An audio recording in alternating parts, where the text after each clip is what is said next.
Had decided to do a little bit of a test, preparing and planting a couple of thousand plants with the small excavator, just to as a experiment to see what time frame is required. And it takes a long time to prepare the ground for plants with the excavator. Hinted about it in the last video, did a little test of the bucket and decided to go ahead with it and not change to any of the other buckets, so took it out to the border.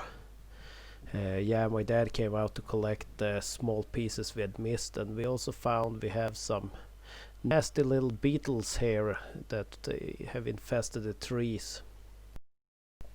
They infect fresh wood that's laying on the ground, and later when they swarm they will probably attack the standing alive trees, so we'll have to be on the lookout for that and maybe do a little bit to try and put them in their place.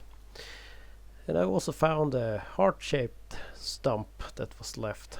I do try to scrape off the bark on some of the pieces that have been cut away to try and reduce the rot in the timber, and in a few places there have been ugliness in the trees that have been left. So, but back to the preparing the ground, it was at first I thought about using the bucket in the way that you kind of fold it open, but found that it's kind of digging towards you and tilting it in, and then flattening the soil with the back side was the easiest.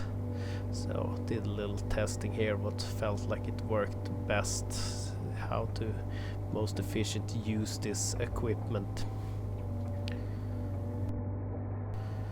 Just did 2 rows closest to the border to start with. It was partly because the machine needed to go north anyway, and I might as well do that in the forest. And later on I will start doing 3 rows. Should have I'm not following all the recommendations, because I will be planting a lot less trees than what they recommend, both partly I think because I will be doing the planting myself and I give the plants a little extra love, if you or care. So I hope I will have a good survival rate on the plantings that we have done ourselves in the past, back when my sister was involved. I think we have had a quite high survival rate on them, even if the summers have been quite dry here and there and we have done work. So I plan on planting roughly half of what they recommend.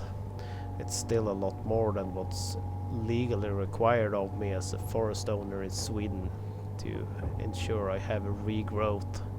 And the number of trees required, you can also count trees that spring up by themselves, and I can guarantee you there will be some birch and other trees here. And the plants did arrive, and I was far from finished with preparing the ground, but I figured I would start planting a few, because I don't have the stamina to do that all day, so I might as well plant a little and then dig a little and make full days out of it. And I give them a little extra care, and if they kind of sink down way too deep, I pull them up a little and push some dirt down in the hole. You have the pipe that you push into the ground, it has like a beak at the end, and you have a lever that you stomp with your foot to open up a cavity, and then you have a little push button to reset it, and then you repeat, and you had that belt on you with some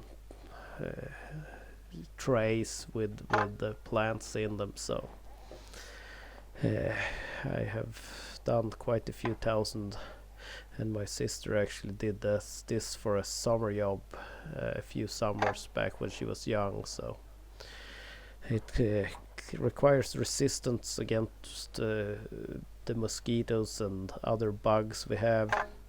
We have nothing dangerous up north in Sweden, but we have some flying little miniature vampires.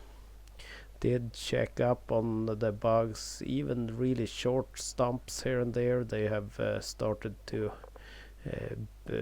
burrow into, and but as I understand it, if it's a short stump like a foot or 30 centimeters long, it's rare that they will be able to survive out of that, because if it's a really dry summer, it will dry out too badly. Here is a longer piece, and here they are also, so they seem to be everywhere. And trees that were pulled out of the forest, we need to remove the bark, but I'm waiting a little with that. I should maybe have left them out on the in the forest for a little longer and let them properly infect them, and the male would have attracted some females, and I would have gotten more of them out of the forest, and then killed them by debarking them. So some planting, some digging, and jumping around in the forest with the small excavator is a little tricky. My dad tried for a bit, but he can't really get along with it when you have to navigate the tree stumps, and the machine tends to want to lean over a lot, and you have to be on the top of your game if you want a comfortable ride, because it can quickly get very shaky and bumpy in there.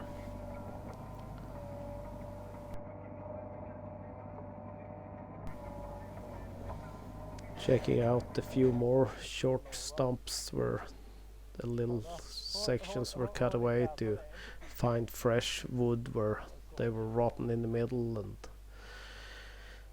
there are bugs in them. So, but hopefully these stumps here that are scattered all over the place is not good breeding grounds for them, or I might be in trouble. And back to planting. So I aim to finish a little just over 2 hectares.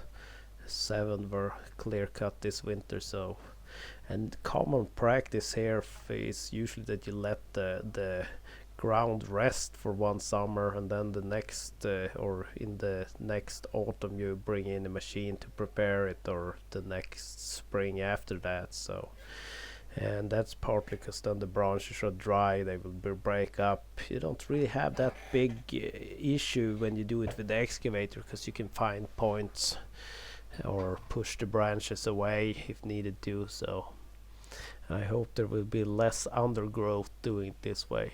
I did move the temp sensor to this cylinder because this one seems to run the hottest, and it's probably got a little bit of leak, and I forgot to start the outside part for the temperature gauge, but it doesn't seem to be running overly hot, but I will probably still have to open up that cylinder in the near future.